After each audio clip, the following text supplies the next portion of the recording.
Japan में भूकंप के बाद सुनामी का कहर भी देखने को मिल सकता है। 80 सेंटीमीटर लहरें ऊंची ऊंची दिखाई पड़ी हैं। समंदर में जहाज भागते हुए नजर आए, जान बचाते हुए नजर आए। तो आखिरकार जापान क्यों इतना सारी प्राकृतिक आपदाओं से गुजर रहा है, इस वीडियो में हम आपको बताएंगे। और जापान के बाद क्या इसका इफेक्ट और किसी देश में भी दिखेगा, ये भी आपको पता चलेगा। नमस्कार, आप देख रहे हैं न्यूज़ 18 का डिजिटल प्लेटफॉर्म। मैं हूं आपके साथ श्रुति श्रीवास्तव। जापान में भूकंप के तेज झटके महसूस किए गए। रिक्टर स्केल पर इसकी तीव्रता 7.4 दर्ज की गई है। जापान मौसम विभाग ने भूकंप आने के बाद उत्तरी भाग के 2 शहरों के लिए सुनामी का अलर्ट जारी किया है। प्रधानमंत्री सना ताइची ने आम नागरिकों से ऊंची जगहों पर जाने के लिए कहा है। चलिए पूरा विस्तार से समझिए। जापान में भूकंप के तेज झटके महसूस किए गए। रिक्टर स्केल पर इसकी तीव्रता 7.4 दर्ज की गई है। भूकंप का केंद्र सैनुरिको के तट से लगभग 100 किलोमीटर दूर पानी में था। भूकंप की गहराई 10 किलोमीटर आगे गई। इस झटके के बाद जापान हाई अलर्ट पर है।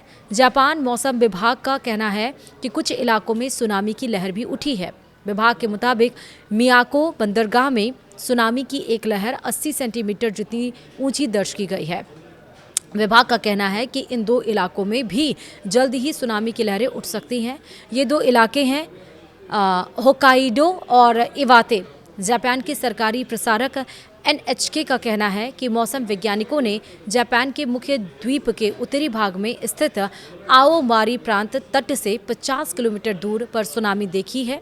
यही वजह है कि जापान को हाई अलर्ट पर रखा गया है। सुनामी के अलर्ट के बाद समंदर का एक वीडियो वायरल हो रहा है, जिसमें जहाजों को तटों की ओर भागते हुए देखा जा रहा है। इधर भूकंप के तेज झटके के बाद से जापान में परमाणु ऊर्जा संयंत्र की सुरक्षा बढ़ा दी गई है।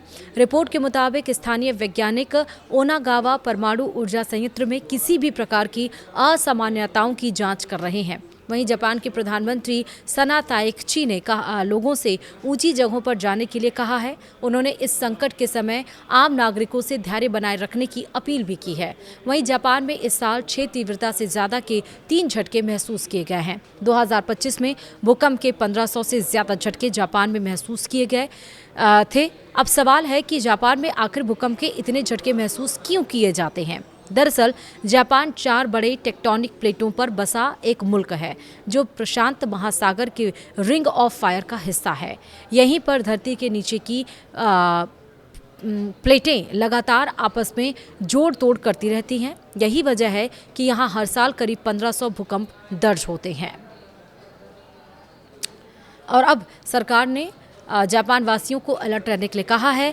नीचे और तटीय इलाकों को छोड़कर ऊपर जाने के लिए बसने के लिए कहा है, ताकि 80 सेंटीमीटर की जो लहरें दिखाई पड़ी हैं, अगर सुनामी जैसी कोई स्थिति यहाँ पर खड़ी होती है तो सरकार पहले से अलर्ट है और एहतियातन के तौर पर उसने प्रिकॉशनरी मेजर्स जो होते हैं वो ले लिए हैं।